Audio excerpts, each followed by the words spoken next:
Bienvenue dans la Pause Café, le podcast qui aide les indépendantes à comprendre l'entrepreneuriat et le web. Je suis Camille, webmaster sous Elementor et WordPress depuis 2020 et mon job, c'est d'aider les indépendantes comme toi à créer, développer et gérer leur site internet. 2 fois par mois, on se retrouve pour un nouvel épisode.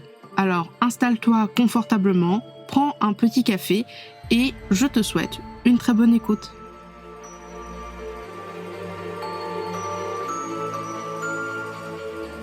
Hello, bienvenue dans un nouvel épisode de la Pause Café. Aujourd'hui, on va parler de campagne, on va parler de crowdfunding et pour ça, je suis avec une invitée formidable qui est tout simplement Lucie Leborgne. Coucou Lucie. Bonjour Camille, merci de m'avoir invitée. Avec plaisir, comment tu vas ? Ça va très bien, écoute, super. J'ai hâte de partager ce moment avec toi. Ça va être top. Est-ce que tu peux te présenter et nous en dire un petit peu plus sur qui tu es et ce que tu fais pour les auditeurs et les auditrices qui ne te connaissent pas? Bien sûr. Donc tu l'as dit, je m'appelle Lucie et je suis experte en financement participatif, autrement appelé crowdfunding. Donc ça fait maintenant 10 ans que je travaille dans ce domaine. Au départ, je travaillais pour le compte de plateformes où j'accompagnais des porteurs de projets. Et puis, il y a maintenant 7 ans, je me suis lancée en tant qu'indépendante avec Crowdfunding Factory, donc qui est une agence d'accompagnement en financement participatif où j'accompagne les porteurs de projets, quel que soit leur secteur d'activité, objectif, pour les aider à lancer et réussir surtout leur campagne. D'accord. Du coup, pile poil la bonne experte pour notre sujet du jour. Est-ce que tu peux m'en dire plus un petit peu sur la campagne de financement participatif, j'y arrivais, et sur le crowdfunding, nous définir un petit peu ce que c'est exactement pour qu'on puisse bien cadrer l'épisode par la suite. Alors, le financement participatif, c'est un mode de financement de projet par le grand public. C'est-à-dire que vous avez un projet, que vous soyez une entreprise, une association, même un particulier, et vous souhaitez le faire financer, vous faites appel en fait au grand public pour financer ce projet. Donc, ça a été popularisé en fait par l'arrivée de plateformes et d'outils qui ont permis en fait de faire en sorte que ce soit accessible au maximum de personnes. Et l'idée, c'est que on a un projet, un objectif à atteindre. Donc, par exemple, 5 000 € pour concrétiser ce projet. Et on va publier et présenter son projet sur une plateforme. Et le grand public va pouvoir y participer financièrement. Et en contrepartie, ils vont recevoir justement une récompense qui peut être symbolique, physique, digitale. Enfin, voilà, selon le projet, ça peut différer pas mal. Ok. J'ai une petite question. Ça y est, je sors des questions que j'avais prévues. Est-ce que tout le monde peut lancer une campagne ou est-ce que c'est pour certains projets spécifiques en particulier ? Alors, plus ou moins tout le monde peut lancer une campagne. Alors, ce que j'ai pas dit juste avant, j'ai un peu simplifié sur le financement participatif et la définition, c'est qu'il existe plusieurs types de financement participatif. Donc, ce que je vous ai présenté juste avant, c'était ce qu'on appelle le financement participatif en don contre récompense. C'est souvent le type de financement participatif qui est le plus connu, où c'est sur des plateformes comme Ulule, KissKissBankBank, Kickstarter, qui sont un peu les majeurs, les plateformes majeures. Et donc ça c'est le premier type de financement participatif. Il existe d'autres types de financement qui sont du crowdfunding en equity, en prêt ou en royalties, qui là, en échange de sommes d'argent que vont donner les contributeurs, ils vont être leur investissement va être rémunéré par des contreparties financières. Donc, ce qui n'est pas tout à fait la même chose. Mais tout ça pour dire que selon votre projet, il y aura forcément une typologie de crowdfunding qui va être adaptée à votre projet. Ce que je n'ai pas dit non plus avant, c'est que mon expertise, elle est plutôt sur le crowdfunding en don contre récompense et que moi, j'accompagne plutôt ce genre de projet-là. Et donc, pour ce type de financement-là, les projets qui vont être le plus adaptés, ça va être des projets donc associatifs, à impact, etc., avec une cause sociale, sociétale, humanitaire, etc. Ça peut être des projets d'entreprises, de start-up, etc., qui veulent financer une innovation, par exemple. Ça peut être des créateurs, artisans, commerçants aussi. C'est tout à fait adapté. Voilà, il y a vraiment peu de limites. La seule limite, c'est si votre public cible, c'est plutôt du B2B, ça va être beaucoup moins adapté.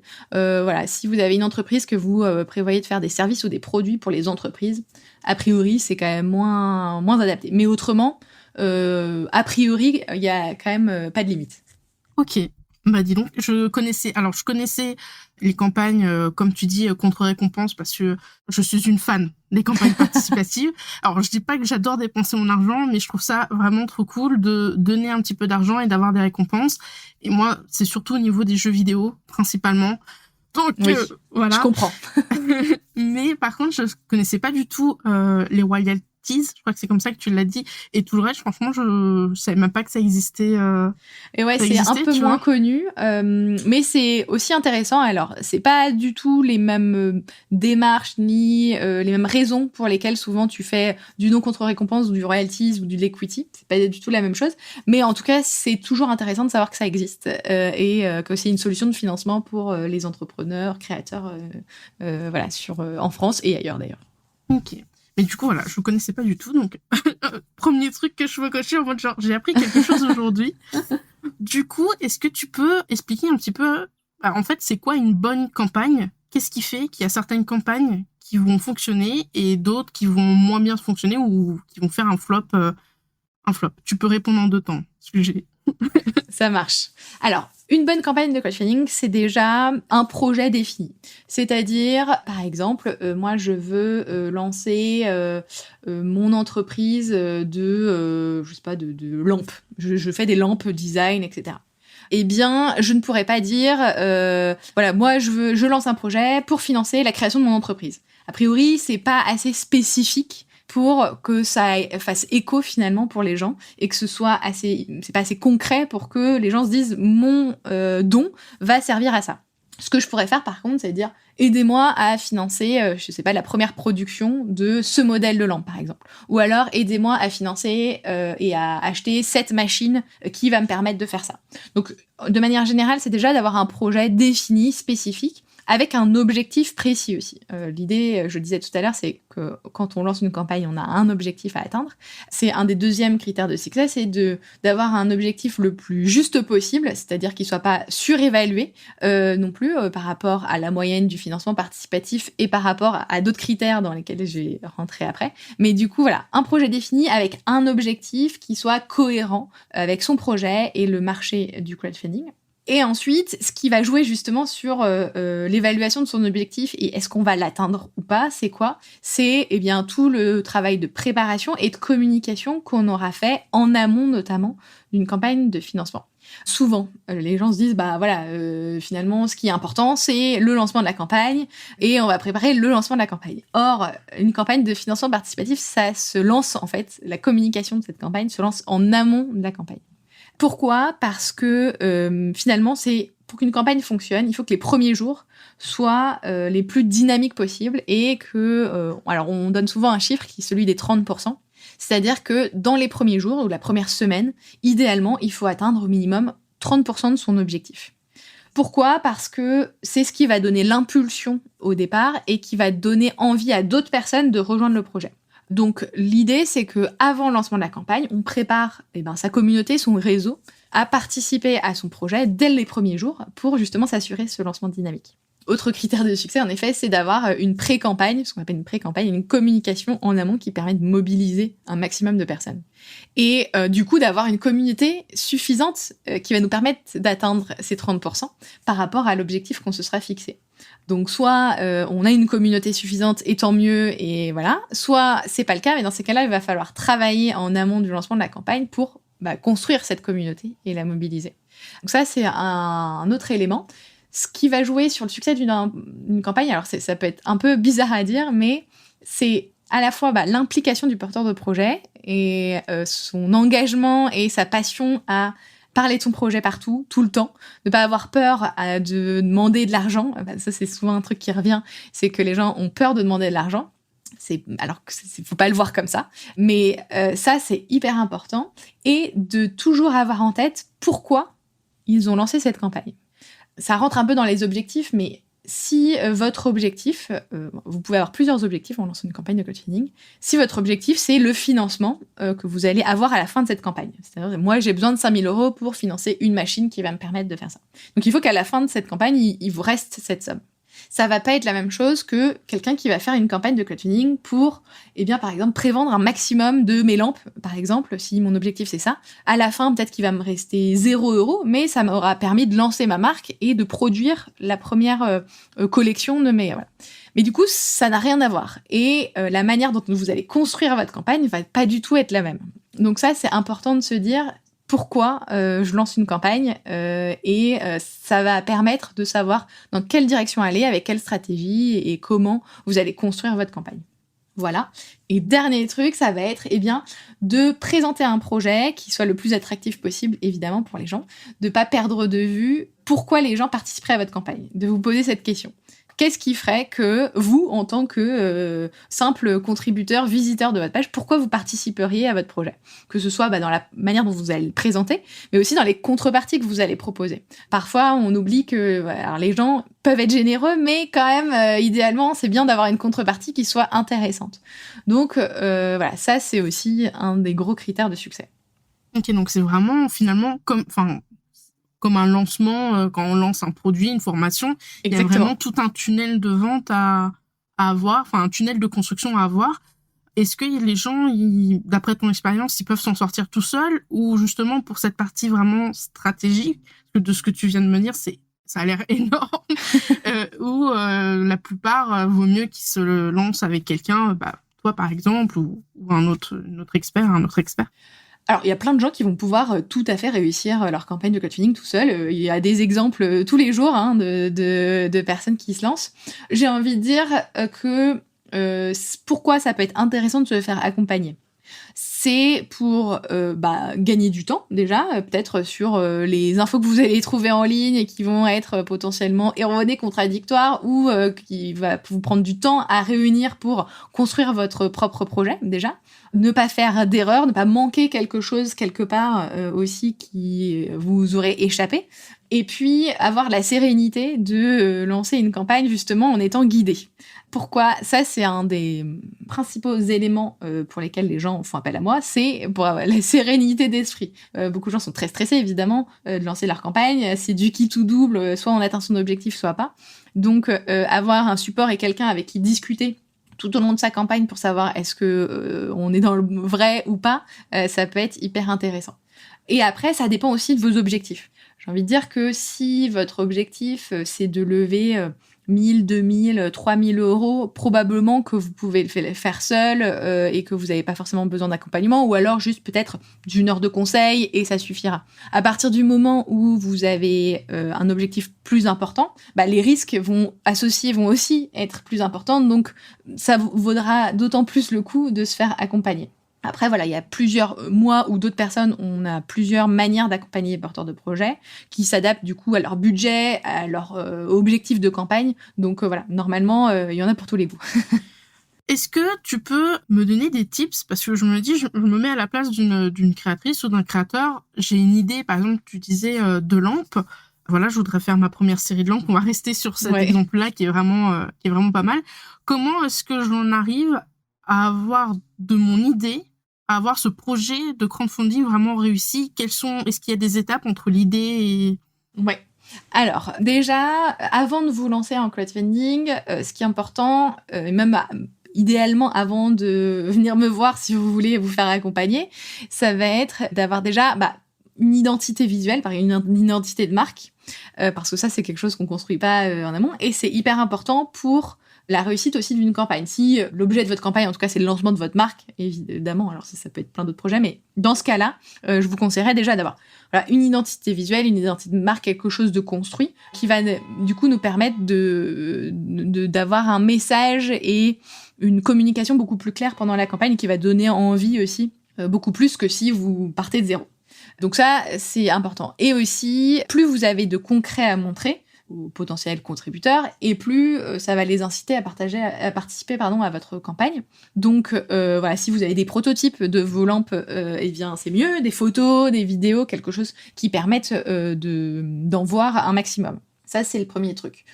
Ensuite, une fois qu'on a fait ça, c'est, comme je le disais tout à l'heure, de poser ses objectifs. Pourquoi vous faites une campagne de crowdfunding ? Une fois que vous avez posé ça, ça va être de savoir comment vous atteignez ces objectifs. Donc, d'essayer de faire une stratégie et un plan d'action. Alors souvent, moi, je le conseille en 2 étapes. Une première étape, donc, de pré-campagne, où l'objectif, ça va être de mobiliser ou de réunir une communauté autour de son projet. Donc ça, c'est se dire comment je fais pour réunir cette communauté et la mobiliser en amont. Et deuxième étape, ça va être la campagne, comment je fais en sorte pour que les personnes de ma communauté participent très rapidement à mon projet, et ensuite, comment je fais pour développer la visibilité tout au long de ma campagne. Donc, stratégie, ensuite, on découle un plan d'action, et l'idée, c'est que vous communiquez en pré-campagne, puis vous lanciez votre campagne. Alors, évidemment, ce que j'ai pas dit, c'est que pendant la phase de pré-campagne, il va falloir aussi préparer votre page de présentation de votre projet, vos contreparties, votre vidéo, tout en commençant à communiquer sur les réseaux sociaux et autres. Donc, voilà dans les grandes lignes ce que ça donne en termes de déroulé, quoi. J'ai une question du coup, parce que du coup là on a bien toutes les étapes, et j'ai plus une question du coup à la fin de la campagne. Oui. Comment on fait un bilan en fait de sa campagne, quels chiffres, quels éléments on peut regarder pour se dire si on a atteint l'objectif, forcément on l'a réussi, mais si on l'a pas atteint, on l'a pas atteint, mais c'était quand même une bonne campagne. Quelles sont les petites choses à regarder de ce côté-là ? Alors, ce qui est intéressant à analyser pendant sa campagne ou après, que ce soit un succès ou un échec d'ailleurs, c'est alors évidemment la somme qu'on a levée, par combien de contributeurs, c'est-à-dire combien de contributeurs vous avez réussi à réunir sur cette campagne. Est-ce que ces contributeurs, au-delà du chiffre, c'était des gens seulement de votre entourage proche, ou alors est-ce que vous avez réussi aussi à convaincre des gens que vous ne connaissiez pas ? Ça peut être hyper important pour savoir si vous avez réussi à aller au-delà de personnes que vous connaissiez et convaincre finalement des gens du grand public. Vous pouvez regarder aussi le don moyen qui a été fait, c'est-à-dire diviser la somme levée par le nombre de participants. Ça peut être intéressant de regarder ça. Et ce qui peut être intéressant, c'est de regarder le taux de conversion de votre campagne. C'est-à-dire que vous avez le nombre de visiteurs qui ont visité votre page, et vous pouvez du coup déduire avec le nombre de contributeurs combien de personnes ont converti. Tous ces éléments-là, ça peut, pendant votre campagne, par exemple, si ça se passe pas comme prévu, si vous voyez que, imaginons, vous êtes encore loin de votre objectif, que vous avez du mal à convaincre de nouveaux contributeurs, vous pouvez regarder ces chiffres aussi en vous disant, est-ce que le problème, c'est que les gens viennent sur ma campagne, mais ne contribuent pas ? Donc, est-ce que vous avez un mauvais taux de conversion ? Ou alors, est-ce qu'il y a très peu de visiteurs sur ma page, mais par contre, quand ils viennent, ça convertit ? Donc déjà, de regarder ça peut vous permettre de savoir où concentrer vos efforts. Est-ce qu'il faut que je vous faire venir un maximum de gens sur votre page de crowdfunding, et dans ces cas-là, de faire en sorte d'être plus visible sur différents outils et d'essayer de trouver des solutions dans ce sens-là. Si c'est un problème de conversion, vous dire comment je peux faire pour peut-être améliorer la présentation de mon projet, proposer d'autres contreparties, qui donneraient plus envie finalement aux personnes de contribuer à votre projet. Est-ce que il y a on va dire un moment dans la campagne où on se dit maintenant c'est foutu entre guillemets, genre vraiment ou est-ce qu'on garde espoir jusqu'au dernier jour quand ça se passe pas terrible. Ouais, on peut garder espoir finalement assez longtemps. Peut-être pas jusqu'au dernier jour si on est à 10%, je dirais pas ça. Mais quand même, moi j'ai vu des campagnes retourner la situation finalement assez rapidement. Rien n'est jamais perdu. En tout cas, moi je conseille de jamais baisser les bras, justement d'essayer d'analyser d'où vient le problème, d'essayer de comprendre qu'est-ce qui ne va pas dans sa campagne. Si, par exemple, je vous donnais le chiffre de 30% à atteindre assez rapidement.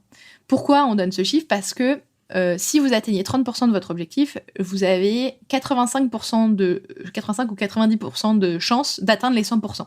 Donc, en atteignant les 30%, vous savez déjà qu'il y a franchement d'énormes chances pour que vous arriviez à votre objectif. C'est pour ça que la phase de pré-campagne est hyper importante, parce que c'est ça qui détermine aussi le potentiel succès de votre projet. Donc, si vous avez atteint les 30, 40, 50% et qu'il reste même une semaine, honnêtement, je pense qu'il ne faut pas perdre espoir et continuer à communiquer et à faire des efforts pour être le plus visible possible et d'essayer de trouver des leviers pour être le plus visible possible.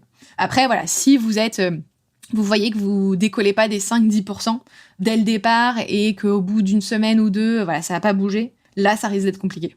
Et alors, encore une question quand ça va pas très très bien, mais parce que du coup, au fur et à mesure, voilà. Bien sûr. Est-ce que quand on voit que la campagne elle commence à être un peu, comme tu le disais, compliquée dès le début, est-ce que on coupe, on retravaille un peu la stratégie, on la relance, ou est-ce qu'on arrête et on change de tout au tout? Est-ce que c'est possible ça? Oui, vous pouvez toujours arrêter votre campagne en cours de route si vous voyez que ça ne va pas du tout et qu'il faut recommencer et que de toute façon, il y a peu d'espoir que vous y arriviez. Vous pouvez tout arrêter, vous dire en effet, je retravaille. Alors, soit vous retravaillez à partir de ce que vous avez et vous relancez quelques semaines plus tard, mais ce que je conseille pas forcément comme ça. Moi, je vous conseillerais en effet d'essayer de comprendre de manière profonde qu'est-ce qui n'a pas été dans votre campagne, donc de prendre le temps de vous poser pour vraiment reconstruire une campagne qui va vous permettre d'atteindre vos objectifs. Et puis, ce qui est important aussi, c'est que si vous relancez trop tôt par rapport à l'échec de cette première campagne, alors que vous aviez mobilisé peut-être votre communauté, peut-être que les gens seront moins OK, quoi. moins OK, et un peu réticents à l'idée de participer tout de suite à votre projet qui est sensiblement le même. Donc moi, je vous conseille plutôt de communiquer auprès de ces personnes-là de manière très transparente en leur disant, voilà, ça n'a pas marché, c'est pas grave, nous, on va essayer de comprendre ce qui s'est passé, essayer de revenir plus fort avec un projet qui correspond peut-être plus aux attentes des gens et les tenir au courant au fur et à mesure pour les rassurer, recrédibiliser votre projet et puis relancer dans les meilleures conditions. Ok. Du coup, quelles sont pour toi, alors même si du coup on les décèle un petit peu, mais quelles sont pour toi les 3 erreurs que les gens le font le plus souvent pour une campagne de crowdfunding? C'est de lancer du jour au lendemain. Enfin, j'exagère, mais c'est un peu ça. Tu vois, là encore aujourd'hui, j'ai reçu 2 mails de 2 personnes différentes qui ont déjà lancé leur campagne et qui galèrent. Et ça, malheureusement, alors même si je peux les aider, mais c'est dommage parce qu'en fait, j'aurais pu tellement plus les aider avant et ça aurait été tellement plus efficace. Donc, c'est dommage. Je vois plein de beaux projets comme ça qui se lancent du jour au lendemain sans avoir communiqué nulle part en amont et qui se disent, en fait, les gens vont arriver comme par magie sur ma campagne. Malheureusement, ça n'arrive pas comme ça. Beaucoup de gens pensent que les plateformes ramènent du trafic, ce qui est vrai en partie, mais ça représente rien par rapport à ce que vous devez ramener. C'est vraiment porteur de projet de ramener le trafic et de ramener des contributeurs. La plateforme, elle est là pour vous offrir un outil et quelques projets par-ci par-là sont mis en avant. Mais si vous comptez là-dessus, en fait, c'est voué à l'échec. Il faut que ce soit un bonus. C'est-à-dire que vous vous disiez, je suis mis en avant, trop bien, ça va booster ma campagne, mais il faut pas que ce soit quelque chose qui soit vraiment quelque chose sur lequel vous comptiez parce que c'est probable que ça n'arrive pas. Donc ça, et puis de pas assez communiquer. Il y a aussi des campagnes qui se lancent, qui du coup se disent on va communiquer un peu, ou alors qui communiquent pas du tout même. Ça m'arrive d'analyser des campagnes comme ça qui ont échoué et de voir qu'ils ont rien mis sur leurs réseaux sociaux, ou qu'ils ont Donc tu te dis mais comment tu penses que ça peut fonctionner quoi. Donc voilà, ça c'est une des principales erreurs et le truc qui moi me rend dingue à chaque fois parce que je me dis mais c'est pas possible. Voilà. Et après, ça va être de penser aussi que les gens, et je l'évoquais un peu tout à l'heure, vont donner 100 € pour 3 stickers. Alors, c'est sympa, hein, mais à part votre grand-mère et votre pote, a priori, les gens, ils vont pas vous donner 100 € pour ça, quoi. Même si on est sur du financement participatif, les gens, ils veulent qu'il y ait un intérêt à participer. Sauf si, dans le cas de, vous avez un projet associatif, à impact, social, humanitaire, etc. Évidemment, là, on parle pas de la même chose. Qui sort de l'ordinaire, quoi. Ouais, on parle pas de la même chose. Oui. Mais autrement, l'idée, c'est quand même d'essayer de récompenser les gens qui vous font confiance et qui prennent un risque, finalement, en finançant un projet qui n'existe pas encore. Donc ça, c'est le deuxième truc. Et puis, le troisième erreur, et qui arrive souvent, c'est la peur de demander de l'argent à son premier cercle, c'est son entourage. Alors, ce que je comprends totalement, ça peut être délicat, ça peut être embêtant, etc. Mais malgré tout, c'est comme si le message que vous envoyez aux gens quand ils arrivent sur votre campagne de coaching et que vous êtes potentiellement à 0%, c'est que même vos amis et votre famille n'ont pas participé à votre projet. Alors pourquoi quelqu'un qui ne vous connaît absolument pas y participerait ? Même si vous avez un super projet. Ça n'a rien à voir, ça ne rentre même pas en ligne de compte. Mais c'est une question de crédibilité, de confiance. Donc pour montrer que les gens vous font confiance, c'est hyper important que votre premier cercle participe. Alors on ne dit pas qu'il faut qu'ils mettent... le 100% de la somme que vous souhaitez lever, mais en tout cas, qu'il y ait une espèce de preuve sociale faite par votre premier cercle. Voilà. J'ai alors 2 petites questions qui ont pop. La première question, c'est par rapport aux plateformes. Alors, il y a plein de plateformes qui existent. Après, il y aura une autre question par rapport à tout ça. Mais donc, chacune a son mode de fonctionnement. Mais comment est-ce que les plateformes mettent en avant plus ou moins des campagnes par rapport à d'autres ? Est-ce que c'est par rapport au pourcentage ? Est-ce que c'est par rapport aux gens qui partagent ? Ou est-ce que des fois, il faut payer ? Alors, c'est principalement par rapport au pourcentage et au succès de la campagne. Plus votre campagne elle a du succès, plus vous avez de chances d'apparaître et d'être mis en avant par la plateforme. Mais c'est aussi des choix éditoriaux, souvent. Donc les plateformes, elles font des choix de projets qu'elles mettent en avant sur une question de potentiellement diversité de projets qui sont sur la plateforme. Et puis aussi, si selon, par exemple, c'est la journée internationale de je ne sais quoi ou la semaine internationale, et donc ils veulent mettre en avant des projets dans cette thématique-là. Voilà, donc ça peut tomber sur ce genre de projet-là. Mais de manière générale, en effet, c'est des projets, dans tous les cas, qui ont atteint au moins 80% de leur objectif. Alors, c'est pas que parce que les plateformes veulent mettre en avant des projets qui fonctionnent bien et c'est tout.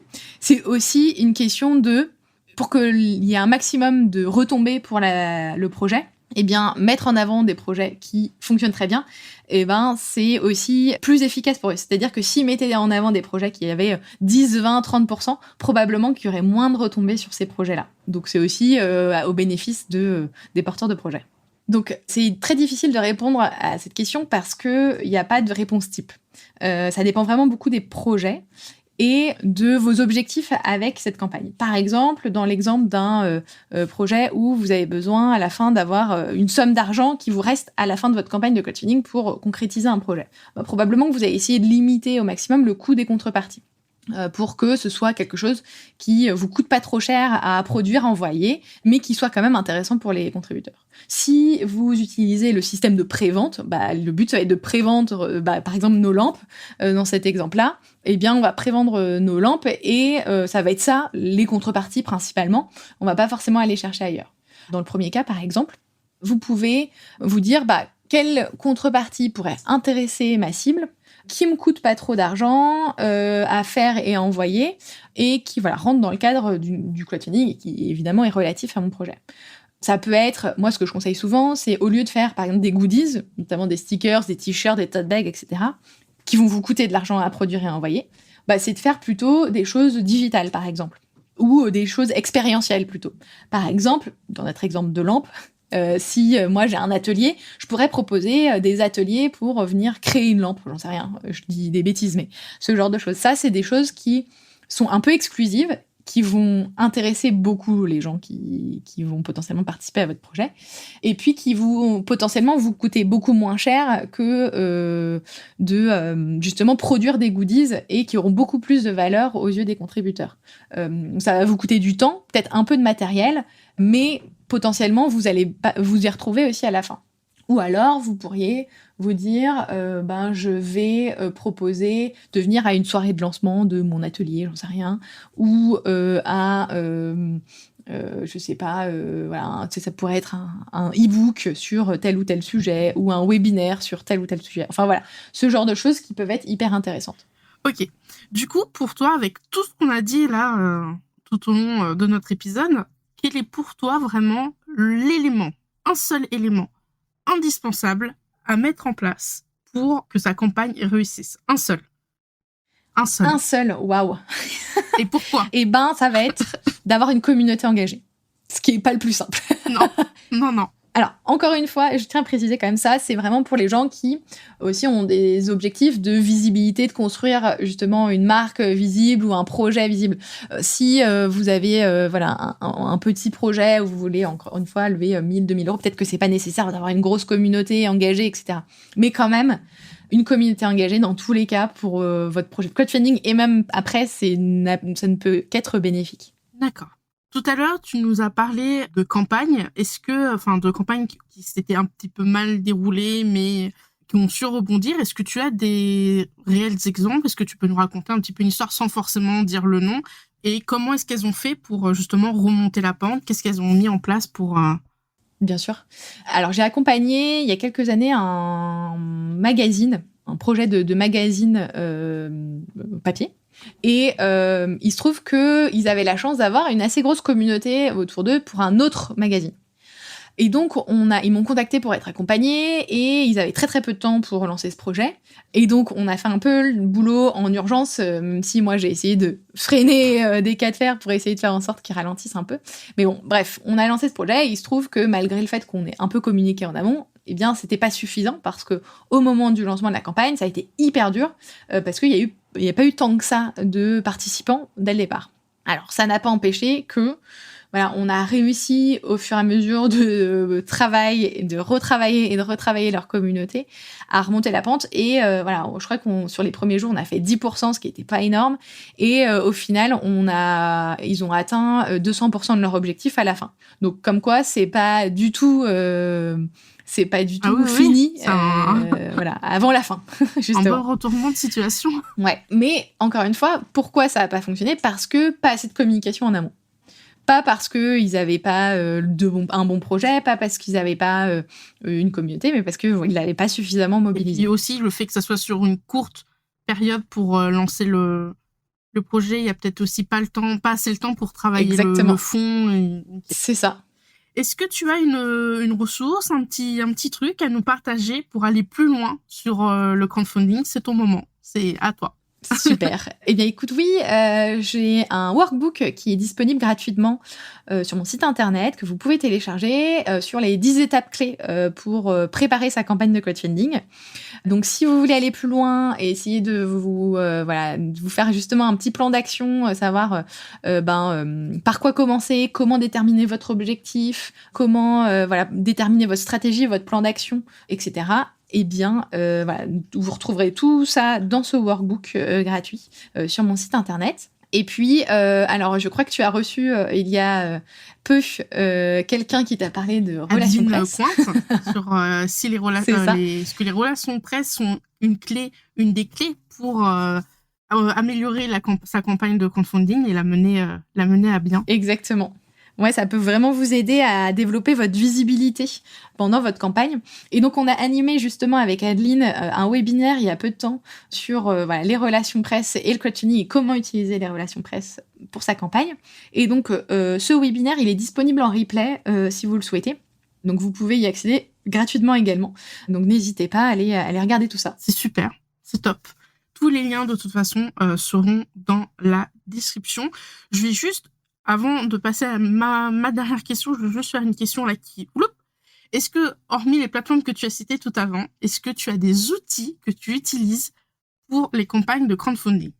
Bien sûr. Alors, moi, mon outil préféré, c'est Notion, ou Notion, évidemment. Pour que ce soit mon business, moi, j'utilise Notion vraiment pour tout. Et pour les porteurs de projets aussi, je les accompagne avec vraiment un tableau de bord et un espace dédié pour suivre leur campagne sur Notion. Donc, c'est un outil que j'aime beaucoup. Donc, il y a ça. Évidemment, il y a Canva que je vous recommande. C'est classique. Oui, vous pouvez créer toutes vos communications. Oui, vous pouvez créer votre page de présentation de votre projet sur Canva, évidemment. Donc, faites-le. C'est hyper important. Et après, qu'est-ce que je peux vous conseiller comme outil à part ça? Si vous souhaitez faire des landing pages, par exemple, ce que moi, je conseille aussi de faire en amont du lancement d'une campagne, par exemple, vous pouvez utiliser. Alors, il en existe tout un tas. Moi, j'aime bien utiliser Webflow ou System.io ou encore Kickoff Labs. Kickoff Labs étant un outil qui vous permet aussi de créer un peu d'avoir des outils de gamification pour justement développer votre communauté. Donc ça, c'est hyper intéressant. Et dernier outil qui me semble important, c'est Tally, alors qui est un outil de création de questionnaires. Pourquoi je parle de ça ? Parce que dans le financement participatif, il y a le mot participatif. Et au-delà du financement, c'est bien aussi de faire participer votre communauté à la création de votre projet. Donc, utilisez les questionnaires comme Tally, donc c'est T-A-2-L-Y, qui est un outil gratuit. Ça peut vous permettre justement de proposer des choses à votre communauté, sonder un peu leur avis, et puis co-créer peut-être votre projet avec eux, ce qui sera d'autant plus bénéfique pour votre projet. Formidable. J'avoue que je suis une grande fan de Tally. Donc, je suis contente. Ouais. Je suis contente de l'avoir dans un épisode de podcast parce qu'il est vraiment top et la version gratuite est vraiment très, très complète pour le coup. Donc, oui, on peut l'automatiser avec Notion pour avoir directement les réponses du formulaire dans une base de données Notion. Donc, ça permet de tout centraliser. C'est plutôt cool. C'est très similaire à Notion, en effet, sur la manière dont c'est construit. Aussi. Donc, voilà. Merci beaucoup d'être intervenu dans cet épisode de podcast. Je le rappelle également aux auditeurs et aux auditrices que les liens du workbook et aussi du replay du webinaire seront dans la description avec, bien sûr, le lien de tes réseaux sociaux et puis de ton site. Voilà. Est-ce que tu as un petit mot à partager avant de nous quitter ? Eh bien, écoutez, merci. Déjà, merci à toi, Camille. Merci à vous tous de nous avoir écoutés. J'espère que ça vous aura été utile. N'hésitez pas à me contacter si, à l'avenir, vous voulez lancer une campagne de crowdfunding. Je serais ravie de vous conseiller.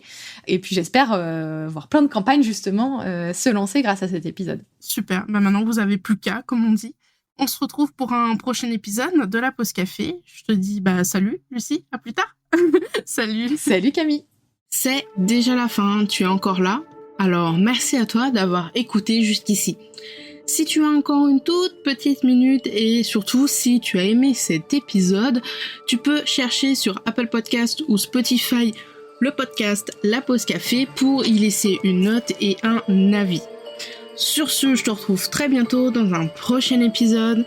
Je te souhaite une très très bonne semaine et puis je te dis à plus tard. Salut, salut.